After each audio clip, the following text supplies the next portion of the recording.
आता बातम्या पाहूया सविस्तर। या क्षणाची सगळ्यात मोठी आणि महत्त्वाची बातमी ती म्हणजे शीना बोरा जिवंत असल्याचा दावा करण्यात येतोय। अवघ्या 2 दिवसांपूर्वी कथित शीना ही गुवाहाटी विमानतळावर दिसल्याचा दावा मुखर्जी परिवाराच्या परिचित सविना बेदी या महिलेनं केलाय। एवढंच नाही तर शीनाचा विमानतळावरचा व्हिडिओ काढण्याचा सुद्धा प्रयत्न त्यांनी केला आहे। या संदर्भात त्यांनी एक प्रतिज्ञापत्र म्हणजे ॲफिडेव्हिट सादर केलं असून या सगळ्या प्रकरणाच्या तपासाची मागणी सुद्धा करण्यात आली।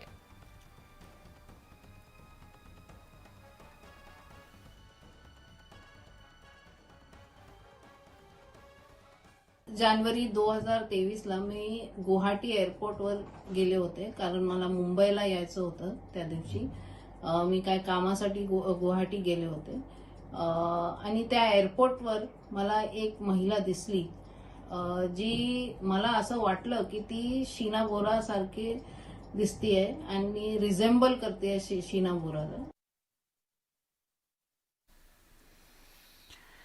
वळूयात अन्य काही बातम्यांकडे। दिल्लीच्या कंझावाला प्रकरणी मयत अंजलीची मैत्रीण निधीच्या जबाबामुळे पोलीस चक्रावून गेलेत। अंजलीचा अपघात झाला की घातपात याचा अद्यापही उलगडाच झालेला नाही। दरम्यान निधीचं ड्रग्स कनेक्शन आता समोर आलंय। साधारण 3 वर्षांपूर्वी म्हणजे 2020 मध्ये आग्रा इथे निधीला गांजाची तस्करी करताना अटक झाली होती आणि त्यामुळे या प्रकरणाला आता वेगळं वळण लागण्याची शक्यता आहे। दिल्लीतल्या कंझावाला प्रकरणात रोज नवनवी माहिती समोर येते। मयत अंजलीची मैत्रीण निधी ही घटनेच्या रात्री अंजली सोबत स्कूटीवरून जात असल्याचं सीसीटीव्ही चित्रफितीत आढळून आलं। मात्र निधीनं दिलेल्या माहितीमुळे हे प्रकरण आणखी गुंतागुंतीचं झालंय। तसंच निधीच्या जबाबाविषयी अंजलीच्या कुटुंबानं प्रश्न उपस्थित केले। अशातच निधीविषयी पोलिसांच्या हाती एक धक्कादायक बाब लागली आहे। कंझावाला प्रकरणातील मुख्य प्रत्यक्षदर्शी निधीला 2020 मध्ये अंमली पदार्थ विरोधी कायद्याअंतर्गत अटक करण्यात आली होती। निधीनं तेलंगणातून गांजाची तस्करी केली होती। मात्र आग्रा रेल्वे स्टेशनवर पोलिसांच्या नजरेतून ती सुटू शकली नाही। 6 डिसेंबर 2020 रोजी पोलिसांनी निधीला गांजासह अटक केली। त्यावेळी निधीसोबत समीर आणि रवी नावाच्या 2 साथीदारांना पोलिसांनी गजाआड केलं। या प्रकरणी निधी जामिनावर आहे। निधीवर दाखल करण्यात आलेल्या FIR कॉपीवरून तिच्या अंमली पदार्थ कनेक्शनचा उलगडा झालाय। तसंच त्यावेळी तिच्या अटकेचा एक व्हिडिओ समोर आलाय। कंझावाला प्रकरणात जेव्हापासून निधीची एंट्री झाली आहे तेव्हापासून अनेक प्रश्न उपस्थित झालेत। आपण अंजलीची मैत्रीण असल्याचा दावा निधीकडून करण्यात आला, मात्र निधीच्या कुटुंबानं त्याचं खंडन केलंय। निधि बहुत कुछ बोल रही है इसको लेके। निधि सब झूठ बोल रही है। हम जानते ही नहीं है उस निधि को। उठा उसका भी घर से। निधि को जानती हैं? नहीं जानते, कोई नहीं जानता। निधि खुद को अंजलि का दोस्त बता रही है। नहीं कुछ नहीं जानते। उसका दोस्त था, 4 दिन मिला तो भेड़ करके मार दिया। नहीं जानते। इकडे अंजलीच्या एका मित्रानेही निधीचा दावा फेटाळून लावलाय। कब से अंजलि को जानते हैं? मैं सर 2 साल से ऊपर ही हो गया। और आप निधि को? निधि को नहीं जानता था। अंजलीच्या शेजाऱ्याला धमकावल्याचा निधीवर आरोप आहे। उसने जो मैंने उसके खिलाफ बताया ना, जो सब बातें जो मतलब बताई है, तो वो उसके लिए मेरे को फोन पे धमकी देती है कि तूने ऐसा क्यों बोला, तूने क्यों बता रहा है बातें, तेरे से तेरे किसी बात का पता है, तू मेरे को तू उनको बता क्यों रहा है बातें। ठीक है, मेरे को फोन पर गाली गलौज करती है और मेरे को धमकी देती है। कब फोन आया था आपके पास? कल आया है 7:03 पे। आपके पास रिकॉर्डिंग भी की? हाँ, रिकॉर्डिंग है मेरे पास। मैंने रिकॉर्डिंग करी थी। कल को इसका कुछ होता है तो इसकी धमकी में वो कह रही है तेरे को तो मैं देख लूंगी, ये कर दूंगी, वो कर दूंगी। उनको गाली भी दे रही है। खत्म हो चुकी है। और हम थाने में आए रिपोर्ट लिखवाने, तो रिपोर्ट भी नहीं लिखाने के लिए मना कर रहे हैं। रिपोर्ट भी नहीं लिखने दे रहे हैं, उसको सपोर्ट कर रहे हैं। घर के बाहर तो सिक्योरिटी बिठाई गई है, पर इस बच्चे के घर के आगे किसी को बिठाने की जरूरत नहीं थी क्या? या प्रकरणात निधीनं दिलेल्या माहितीवर अनेक प्रश्न निर्माण झालेत। निधी आणि अंजली यांची मैत्री कशी झाली? त्या घटनेपूर्वी दोघींची मैत्री झाली होती का? पैशावरून त्यांच्यात वाद झाला होता का? असे एक ना अनेक प्रश्न अजून अनुत्तरित आहेत। अशातच निधीचं ड्रग्ज कनेक्शन उघड झाल्यानं या प्रकरणाला वेगळं वळण लागलंय। Bureau report, news 18 Lokmat.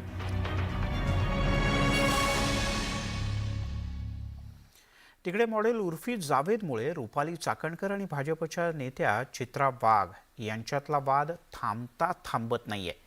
Rupali Chakankar यांनी चित्रा वाघ यांच्या संदर्भात पत्रकार परिषद घेत आरोप केले. त्याला चित्रा वाघ यांनी लगेचच प्रत्युत्तर दिलं. आयोगाच्या कार्यपद्धतीमुळे न्यायाची भाषा कोणती हाच प्रश्न निर्माण होत असल्याचं चित्रा वाघ यांनी म्हटलंय. एकटे अध्यक्ष म्हणजे आयोग हे डोक्यातून काढून टाका असा पलटवार चित्रा वाघ यांनी केला.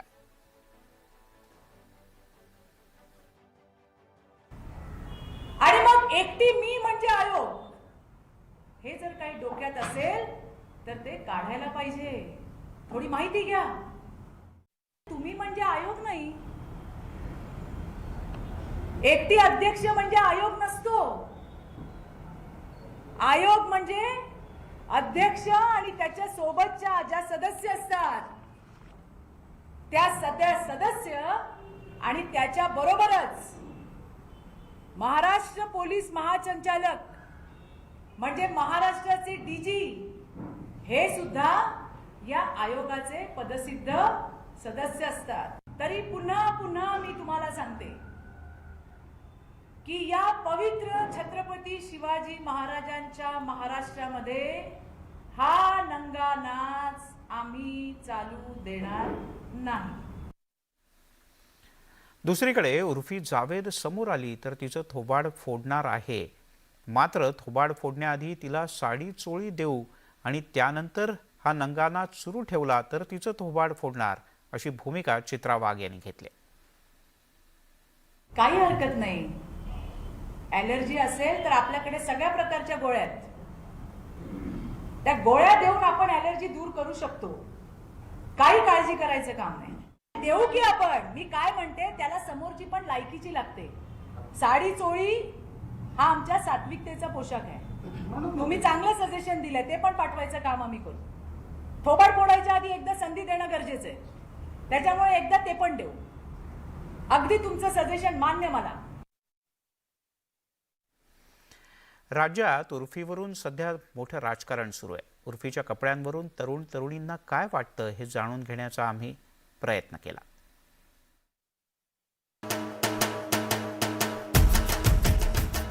पूर्ण तिच्या बाबतीत जे काही पूर्ण डायरेक्ट पूर्णपणे चुकीचं आहे. म्हणजे खूपच शॉर्ट घातलेत तिने, पण एवढं पण हे करायला नको पाहिजे. तो शॉर्ट घाला पण एवढं काय नाही, पण खूपच तिने शॉर्ट घातला आणि तो म्हणजे व्हिडिओ म्हणजे ते काय कपड्यांचं जे ते प्रयोग करत असते वेगवेगळे मेसेज वेगळा पोहोचतो त्यांच्याकडे, म्हणून मला वाटतं हे रॉंग आहे. म्हणून जे तिच्यापासून आपण घेण्यासारखं काहीच नाही ॲक्च्युली.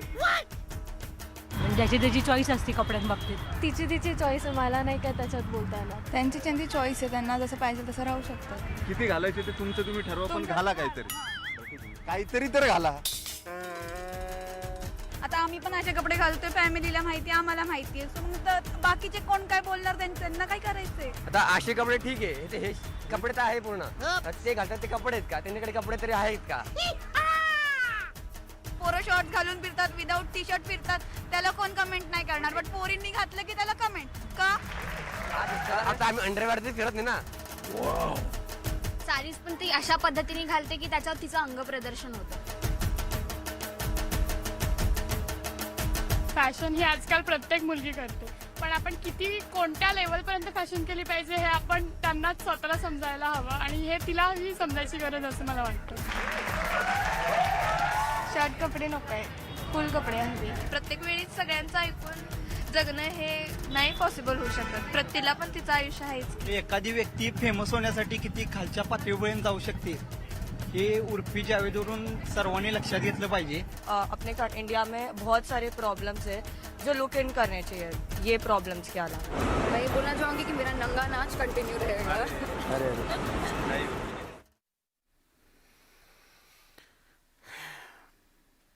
वळूयात पुढच्या बातम्यांकडे. उत्तराखंडच्या जोशीमठ परिसराला एका नैसर्गिक संकटानं ग्रासलाय. इथल्या जमिनीला मोठ्या मोठ्या भेगा पडतायत. घरांना सुद्धा मोठे तडे जात आहेत आणि त्यामुळे जोशीमठ परिसरातल्या नागरिकांमध्ये भीतीचं वातावरण आहे.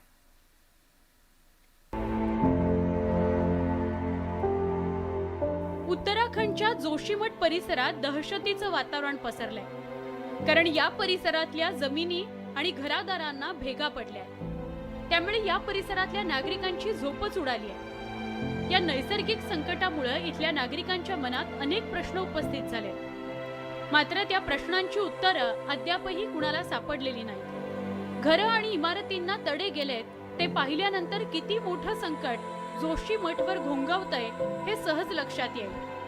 मोटी मोटी दरारें और धंसती हुई धरती, ये देखिए फर्श साफ तौर पर आप देख सकते हैं किस तरीके से यहाँ पर धंसा हुआ है. न सिर्फ इतना बल्कि इस घर के अंदर की तमाम दीवारें हम और भी दिखाएंगे, और इन दीवारों में टूटी हुई दीवारों के बीच खौफ में रहने को मजबूर लोग हैं. और सिर्फ एक दो दरार नहीं है बल्कि कई मोटी मोटी दरारें यहाँ पर आप साफ तौर पर देख सकते हैं. इतनी मोटी दरारें कि आप आर पार देख सकते हैं. ऐसे में देखिए अगर एक झटका आया, क्योंकि सेस्मिक जोन 5 में ये आता है, यानी कि बेहद संवेदनशील, ऐसे में अगर एक झटका आया तो साफ तौर पर ये घर धराशायी हो जाएगा. लेकिन इस तरफ भी आप आगे बढ़ेंगे, ये देखिए किस तरीके से यहाँ पर कपड़ा लगाकर, क्योंकि आर पार दिखाई दे रहा है इसलिए कपड़ा लगाकर यहाँ पर व्यवस्था की गई है जिससे कि आर पार दिखाई ना दे और यहाँ से हवाएं ना आए. घरादारांची ही अवस्था पाहून जोशीमठ परिसरातील नागरिक भयग्रस्त झाले. लोक रात्र रात्र जागून काढतायत. पहले हल्की हल्की दरारें थी और धीरे धीरे बढ़ते बढ़ते गया. कल परसों से कुछ ज्यादा ही दरारें आ गई, जिससे कि हमें रात को बहुत परेशानी हो रही है. रात को कभी डर जैसी लग रही कि ऐसा लगता है कि एक अभी कहीं जमींदोज ना हो जाए. जोशीमठची अवस्था दिवसेंदिवस गंभीर होत चालली आहे. जमीन आणि घरांना पडलेल्या भेगा वाढतच चालल्या, त्यामुळे भविष्यात कधी मोठं संकट येईल याचा काही नेम नाही. कि पूरी जो जमीन है दरअसल ये स्लोप था, ये पूरा का पूरा एरिया धंस चुका है. देखिए किस तरीके से यहाँ पर धंसाव हुआ है. इससे साफ पता चलता है कि ये जो धंसाव है वो और ज्यादा बढ़ने वाला है. और साफ तौर पर वैज्ञानिकों का भी यही कहना है, जियोलॉजिस्ट भी यही मानते हैं कि दिन पर दिन ये जो धंसाव है वो और ज्यादा बढ़ता जाएगा. इस धंसाव के बढ़ने का साफ तौर पर मतलब है यहाँ के जो बाशिंदे हैं, यहाँ के जो नागरिक हैं, उन्हें परेशानियां होने वाली है. जोशीमठ परिसरातील परिस्थिती पाहता प्रशासकीय पथकाकडून घरं आणि इमारतींचा पाहणी दौरा केला जातोय. तसंच हा धोका वाढण्याची शक्यता सरकारी अधिकाऱ्यांनी व्यक्त केली आहे. इथल्या सांडपाणी प्रणालीमुळे हे संकट ओढावलं असावं असा अंदाज व्यक्त केला जातोय. जो जोशीमठ का लोकेशन है लूज सॉइल पे है, सॉइल स्ट्रांग नहीं है. और दूसरी चीजें जो एक्टिविटीज हैं हमारी ह्यूमन एक्टिविटीज, वो उसको रिइंफोर्स कर रहा है. हमारा वाटर ड्रेनेज सिस्टम अभी तक हम क्लियर ठीक बनाने का. सध्या जोशीमठ मधली परिस्थिती बिकट बनली आहे. दिवसेंदिवस जमीन खचत असल्याचं पाहायला मिळत आहे. हा धोका सतत वाढत चाललाय, त्यामुळे लोकांची चिंता वाढली आहे. भविष्यात मोठ्या नैसर्गिक संकटाची ही नांदी तर नाही ना, अशी चिंता नागरिकांना सतावू लागली आहे. Bureau report, news 18 Lokmat. वळूयात पुढच्या बातमीकडे. विमान प्रवासामध्ये ज्येष्ठ महिलेवर लघुशंका करणाऱ्या शंकर मिश्राला पटियाला कोर्टानं न्यायालयीन कोठडी बजावले. यानंतर मिश्रानं जामिनासाठी अर्ज केलाय. त्यावर प्रत्युत्तर सादर करण्याचे आदेश न्यायालयानं पोलिसांना दिले. यावर पुढची सुनावणी आता 11 जानेवारीला होणार आहे. दिल्ली पोलिसांनी शुक्रवारी रात्री मंगळुरू इथून येणाऱ्या मिश्राला अटक केली. आरोग्य तपासणीनंतर त्याला शनिवारी पटियाला न्यायालयात हजर करण्यात आलं. मिश्राला 3 दिवसांची पोलीस कोठडी सुनावण्यात यावी अशी मागणी पोलिसांनी केली होती. या प्रकरणात कोणीही सहआरोपी नाही, त्यामुळे मिश्राच्या कोठडीची आवश्यकता नाही असं न्यायालयानं म्हटलं.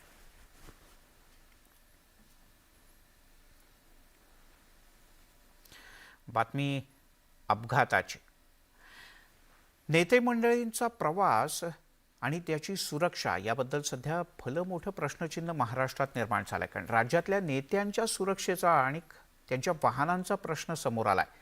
नेत्यांनी प्रवास करताना विशेष काळजी घेणं गरजेचं आहे. कारण गेल्या 15 दिवसात विविध राजकीय पक्षांच्या नेत्यांचे 3 मोठे अपघात झाले. 24 डिसेंबर 2022ला भाजपचे आमदार जयकुमार गोरे यांच्या गाडीला अपघात झाला. पुण्याहून दहिवडेकडे जात असताना गाडी पुलावरून 30 फूट खोल खड्ड्यात सापडली. यानंतर 4 जानेवारीला राष्ट्रवादीचे आमदार धनंजय मुंडे यांच्या गाडीला भीषण अपघात झाला. परळीतल्या आझाद चौकात हा अपघात झाला. त्यांना सध्या मुंबईच्या ब्रीच कँडी रुग्णालयात दाखल करण्यात आलं. तर काल बाळासाहेबांची शिवसेना पक्षाचे आमदार योगेश कदम यांच्या गाडीला मागून आलेल्या एका डंपरनं जोरदार धडक दिली. या अपघातांमध्ये ते सौम्य जखमी झाले. हे 3ही नेते रात्रीच्या वेळेला प्रवास करत होते आणि त्याच वेळेला हे अपघात झाले. त्यामुळे नेत्यांनी कामाचा सपाटा आणि अन्य अनेक गोष्टींच्या व्यापात रात्रीचा प्रवास टाळायला हवा. माजी मंत्री रामदास कदम यांचे सुपुत्र आणि बाळासाहेबांची शिवसेना पक्षाचे आमदार योगेश कदम यांच्या वाहनाला अपघात झाला. दरम्यान हा घातपात असल्याचा संशय व्यक्त करण्यात येतोय. योगेश कदम यांना Y+ दर्जाची सुरक्षा असताना त्यांच्या ताफ्यात डंपर शिरलाच कसा असा प्रश्न विचारला जातोय. आमदार योगेश कदमांचा अपघात की घात? Y+ सुरक्षा असतानाही डंपर कसा घुसला? सत्ताधाऱ्यांकडून चौकशीची मागणी. सर्व बाजूंनी होणार तपास, पोलिसांचं आश्वासन. माजी मंत्री रामदास कदम यांचे सुपुत्र आणि बाळासाहेबांची शिवसेना पक्षाचे आमदार योगेश कदम यांच्या वाहनाचा शुक्रवारी रात्री कशेडी घाटात अपघात झाला. या अपघातात सुदैवानं आमदार योगेश कदम बचावले, पण आता हा अपघात नसून घातपात असल्याचा संशय व्यक्त होतोय. पुढं पोलीसची गाडी आहे, मागे पोलीसची गाडी आहे, मध्ये योगेश कदमांची गाडी आहे. मग एखादा डंपर मागून येऊन त्या मधल्या गाडीलाच ठोकतोय आणि 150 फूट फरफटत घेऊन जातोय. थोडं जर चुकलं असतं तर ती गाडी पूर्णपणे खाली दरीमध्ये कोसळणार होती. जे कुठलेही चान्सेस नव्हते. आणि म्हणून हे ठिकाण बघून वेल प्लॅनिंगने कुणी याच्या पाठीमागे काय केलंय काय हा संशय माझ्या मनामध्ये आहे. 2-3दा त्या ट्रकने ओव्हरटेक केलं अशा प्रकारची त्यांची भावना आहे. आणि मग जर एखाद्या लोकप्रतिनिधींचा अशा प्रकारे अपघात होत असेल तर त्याची चौकशी करायला काही हरकत नाही. कारण अलीकडच्या काळामध्ये असे अपघात वाढायला लागलेले आहेत आणि त्याच्यामुळे चौकशी होऊन त्या ठिकाणी त्यांच्या आणि जनतेच्या मनातला संभ्रम दूर व्हायला त्या ठिकाणी कसली अडचण यायचा काही विषय नाही. महाराष्ट्रातील नेत्यांच्या वाहनांना अपघात होण्याची ही घटना नवी नाहीये. रात्रीचा प्रवास करताना आतापर्यंत अनेक आमदारांच्या वाहनांना अपघात झाल्याचं समोर आलंय. राष्ट्रवादी काँग्रेसचे नेते धनंजय मुंडे यांच्या कारलाही अपघात झाला. 24 डिसेंबर 2022 रोजी भाजपचे आमदार जयकुमार गोरेंच्या कारला अपघात झाला. त्याआधी 14 ऑगस्ट रोजी शिवसंग्रामचे अध्यक्ष विनायक मेटेंच्या कारला अपघात झाला. या अपघातात विनायक मेटेंचं दुर्दैवी निधन झालं. राज्याचे आरोग्यमंत्री तानाजी सावंत यांच्या वाहनाला 5 जून रोजी पुणे सोलापूर महामार्गावर अपघात झाला. 2014 मध्ये केंद्रीय मंत्री गोपीनाथ मुंडेंच्या कारला दिल्लीत अपघात झाला. 3 जून 2014 रोजी झालेल्या अपघातात गोपीनाथ मुंडेंचं दुर्दैवी निधन झालं. आता या शृंखलेत योगेश कदमांचा समावेश झालाय. पण योगेश कदमांच्या अपघातामागे घातपाताचा संशय व्यक्त केला जातोय. त्यामुळे आता पोलिसांनीही सर्व बाजूंनी तपास करणार असल्याचं स्पष्ट केलंय. या घटनेमध्ये जो गुन्हा नोंद केलेला आहे त्या गुन्ह्यामध्ये सर्व पैलू तपासून आम्ही पाहतो आहोत आणि आम्ही आमदार महोदयांच्याकडून पण अधिक माहिती घेतो आहोत. आणि जो डंपर चालक आहे तर त्याचं पण आम्ही इंट्रॉगेशन जेव्हा आम्ही करणार तर त्याच्यातून सर्व पैलू सर्व अँगलचा आम्ही तपास करणार आहोत. योगेश कदमांचा अपघात की घातपात याचं उत्तर तपासाअंती समोर येईल. पण लोकप्रतिनिधींच्या वाहनांच्या होणाऱ्या अपघातांनी सगळ्यांचीच चिंता वाढवली आहे. यातील बहुतांश अपघात हे रात्रीच्या वेळी घडल्याचं समोर आलंय. त्यामुळे लोकप्रतिनिधी असो किंवा मग सर्वसामान्य नागरिक सगळ्यांनीच अति महत्त्वाच्या कामाशिवाय रात्रीचा प्रवास टाळायला हवा. Bureau report, news 18 Lokmat. काळजी घ्या. राज्य मंत्रिमंडळ विस्तार येत्या 20 ते 22 तारखेच्या दरम्यान होईल असा अंदाज आमदार संजय शिरसाट यांनी व्यक्त केलाय. काही तांत्रिक अडचणी आहेत, मात्र विस्ताराच्या बद्दल कुणावरही दबाव नाही. माझ्याबद्दल सुद्धा जो निर्णय होईल तो मला मान्य असेल असं शिरसाट यांनी म्हटलंय. एवढंच नाही तर संजय राऊत हे शिवसेना संपवण्याचं कटकारस्थान करत होते आणि सध्याही करतायत. उद्धव ठाकरे यांच्यावर संजय राऊत यांचा दबाव दिसतोय असंही त्यांचं म्हणणं आहे. राज्यात मंत्रिमंडळ विस्ताराचे वारे. संजय शिरसाटांच्या पुन्हा गुडघ्याला बाशी. मंत्रिमंडळ विस्तारावर भाजपचे कानावर हात.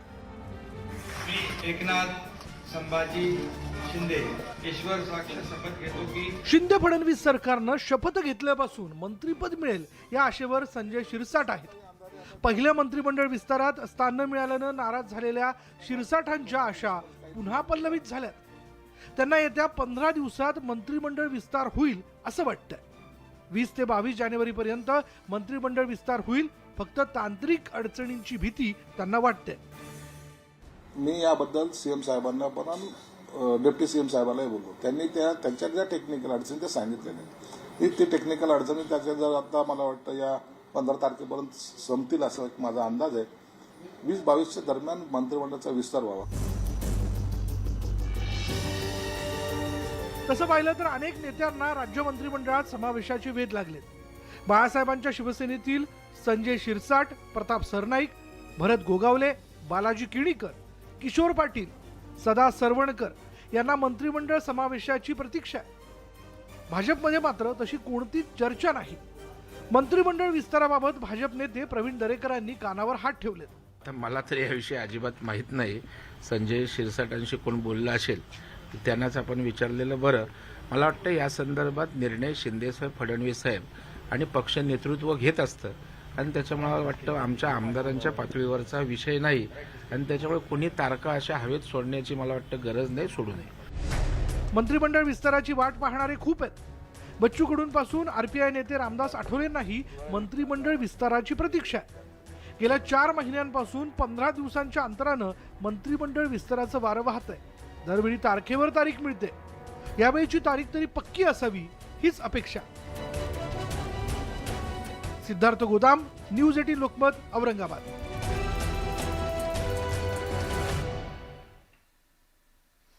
राज्य मंत्रिमंडळ विस्तारावरून आमदार बच्चू कडू मात्र चांगलेच अस्वस्थ आहेत। मंत्रिमंडळ विस्ताराच्या बद्दल एक घाव 2 तुकडे करून टाका, आता आमदारांमध्ये कुजबूज वाढली आहे। विस्तार करायचा नसेल तर स्पष्ट सांगा, विस्तार नाही केला तरी आम्ही शिंदेंसोबतच राहू, मात्र भुलाबाईचा खेळ थांबवला पाहिजे अशी थेट प्रतिक्रिया बच्चू कडू यांनी दिली। विकासाचा आहे, मतदारसंघातली कामं असेल, राज्यातली काही कामं असेल ते घेऊन आपण समोर गेलो पाहिजे आणि होत असेल तर ते लवकर करावं, एवढं आमचं मत आहे। कारण आमदारामध्ये ते कुजबूज वाढलेली आहे आणि त्याच्यामुळं नको ते सगळे आमदार नाराज होत असताना बरेच फोन एकमेकाला करत राहतात। त्याच्यातून कदाचित ते शिरसाट साहेबांनी सांगितलं असं का 21-22ला होऊन जातं बा, तर असं ते काय म्हणते ते हा जो खेळ आहे ना भुलाबाईचा तो थांबवला पाहिजे। आणि एक मोठी धक्कादायक बातमी हाती येते।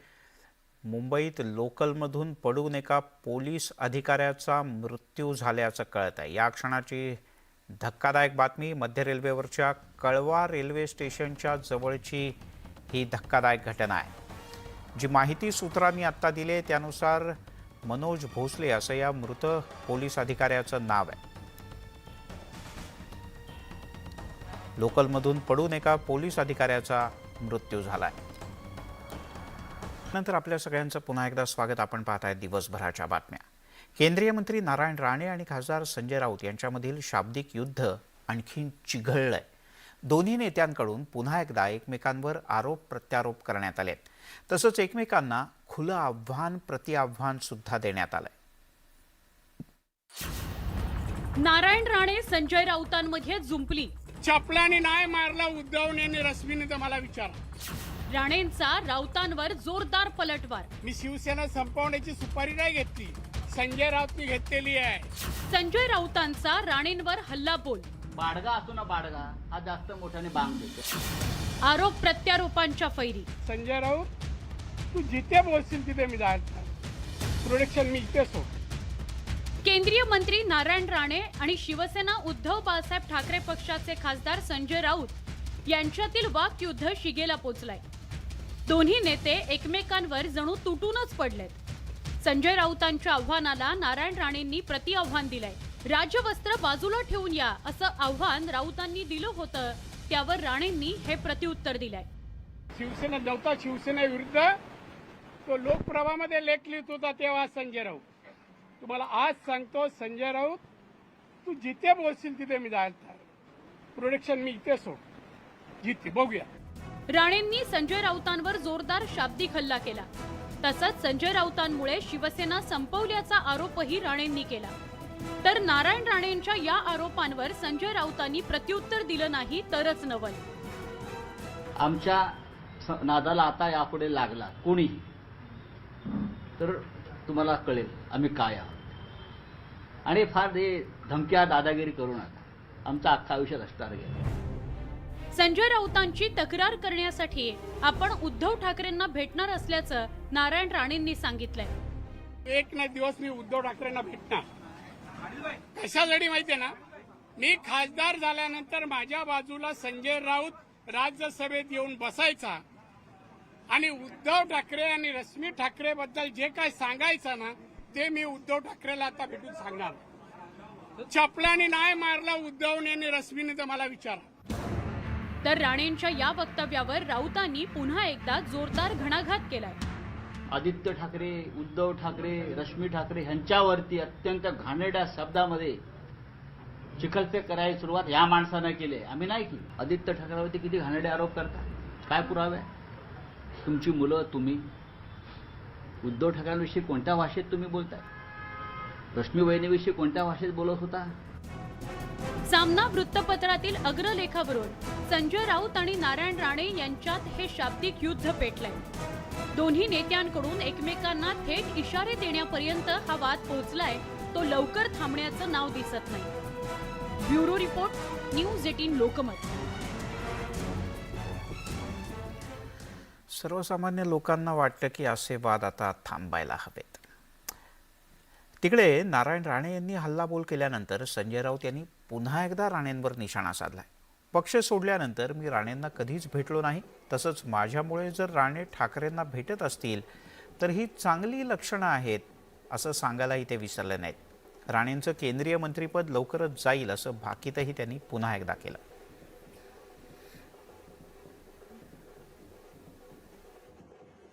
माझ्या आयुष्यामध्ये मी नारायण राणेला कधी भेटलो नाही पक्ष सोडल्यावर.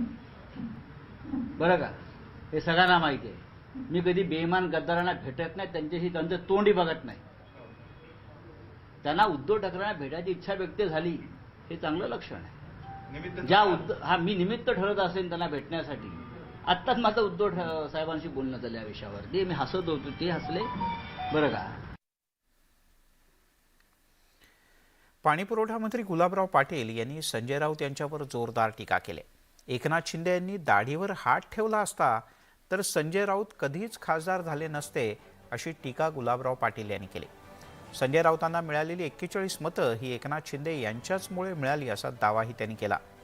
इतकंच नाही तर 4 महिन्यांपूर्वी सत्तेसाठी नव्हे तर हिंदुत्वासाठी गाडी बदलल्याचंही गुलाबराव पाटील यांनी नमूद केलं. राऊतपासनं सगळे टीका करतायत, काय काय आमच्या राजांच्या बाबतीमध्ये बोलतायत, त्याच्यात मी खोलावर जाणार नाही. पण संजय राऊतांना आमचं एवढंच आव्हान आहे, नुसतं एकनाथ शिंदेनी नुसतं दाढीवर हात दिला असताना तर खासदार नाही झाला असता, आडवा पडला असता. आडवा ते 41 मतं पडले ना, ते असे केल्यामुळे पडले, नाही तर ते आडवं झालं असतं. आपल्यातलाच भाऊ म्हणून मी आपल्याच आशीर्वादानं मंत्री झालोय. म्हणून तर 4 महिन्यापूर्वी आम्ही गाडी बदलवली. इस मार्ग की लाइनें सभी व्यस्त है, कृपया थोड़ी देर के बाद डायल की ना गुवाहाटी. आता आमच्यावर लय टीका झाली, पण हे आमचं मूळ बाळासाहेबांचं बाहेर जात होतं ते आम्ही सुटू नये म्हणून आम्ही तुमच्या बरोबर आज आहे. आणि आता एक चिंताजनक बातमी. या मातीतल्या कुस्तीला म्हणजेच कुस्ती स्पर्धेला आणि महाराष्ट्र केसरी कुस्ती स्पर्धेमध्ये भाग घेणाऱ्या पहिलवानांची आरोग्य तपासणी करण्यात येणार आहे. कारण या कुस्तीला काहीशी कीड लागले की काय असा प्रश्न उपस्थित होण्यासारख्या काही घटना घडल्या. केलेल्या काही तपासणीत कुणी दोषी आढळलं तर कारवाई करू अशी प्रतिक्रिया महाराष्ट्र कुस्तीगीर परिषदेचे अध्यक्ष रामदास तडस यांनी दिली. कुस्ती डोपिंगच्या विळख्यात अडकले का असा प्रश्न उपस्थित होत असताना तडस यांनी माहिती दिली. सोलापुरात अन्न आणि औषध प्रशासनानं मोठी कारवाई केली आणि मेफेन टर्माइन या औषधांची अवैधपणे विक्री केल्याचं समोर आलं. माळशिरस तालुक्यातल्या 3 औषध विक्रेत्यांवर गुन्हा दाखल करण्यात आला आणि त्यांचे परवाने सुद्धा रद्द करण्यात आले.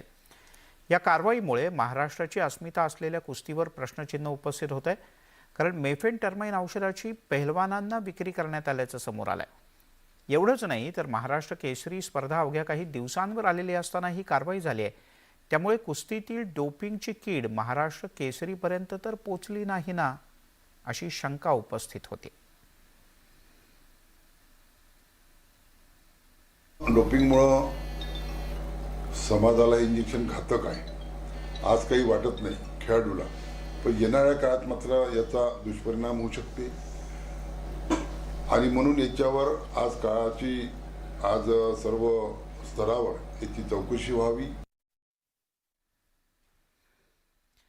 तिकडे संक्रांतीचा सण आता अवघ्या काही दिवसांवर येऊन ठेपलाय। मानवी आणि प्राणी जीवितास अतिशय धोकादायक ठरणारा नायलॉन मांजाचे दुष्परिणाम राज्यात काही ठिकाणी दिसू लागलेत। नागपूरमध्ये नायलॉन मांजानं लहान मुलीचा गळाच कापला गेला। जेमतेम तिचा जीव बचावला, 26 टाके गळ्याला पडले। घराशेजारी खेळत असताना ही घटना घडली। तर दुसरीकडे औरंगाबादच्या बेगमपुऱ्यातून विद्यापीठाकडे जाताना नायलॉन मांजामुळे एका तरुणाच्या गळ्याला गंभीर दुखापत झाली। हा तरुण दुचाकीवरून जात असताना ही घटना घडली। सध्या त्याच्यावरही रुग्णालयात उपचार सुरू आहेत। यावर्षी शहरात नायलॉन मांजाचे सेल, परचेज, वापर होता कामा नये। त्याचबरोबर काईट फ्लाइंगवर वॉच ठेवण्यासाठी आणि त्यामध्ये नायलॉन मांजा वापर होत आहे का त्यासाठी ड्रोन्सचे पण वापर, आमचे 5 मोबाईल सर्व्हेलन्स व्हेकल्सचे जे ड्रोन्स आहे त्याचे पण वापर करण्यात येत आहे। मानवी इंजुरीज, ह्युमन इंजुरीजचे व्यतिरिक्त बर्ड्स आणि इतर जे त्यांचे एन्व्हायरमेंटल इश्यूज आहेत त्या दोन्ही गोष्टीला लक्ष ठेवून आम्ही माझ्या विरुद्धची मोहीम सुरू केलेली आहे।